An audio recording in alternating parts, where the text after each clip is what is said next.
So welcome back again to another video where we are going to give you guys the top 4 laptops under 20,000 pesos for gaming. So with that being said, let us proceed to the deals.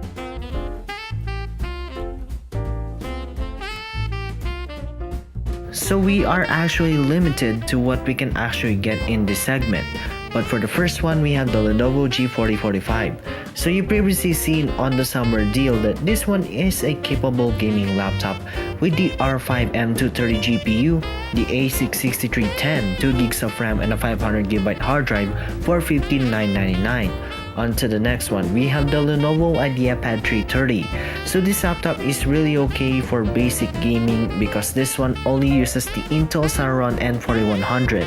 But don't expect to play Fortnite on this one because the N4100 is not a really powerful CPU and the GPU of this one is actually based on the Intel Graphics. With 4GB of RAM, 500GB hard drive, you can expect to play older games on the lowest possible setting for the price of $17,500.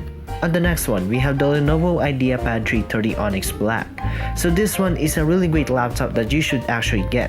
For an entry-level gaming machine, you have the A6-9225 with 4GB of RAM, 500GB hard drive with the R4 Graphics, including a dedicated video card, 2GB AMD Radeon 530 for the price point of $19,500.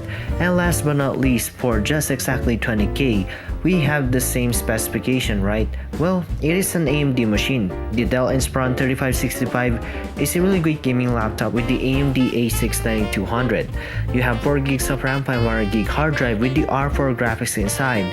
You can actually expect to play some games without any kind of problems here and there for the price of $19,999. So those are the top 4 laptops for only under 20,000 pesos. So leave a like, share to your friends, and subscribe for more videos like this. And I'll catch you guys in the next one, but don't forget to hit the notification bell to get notified for the latest updates.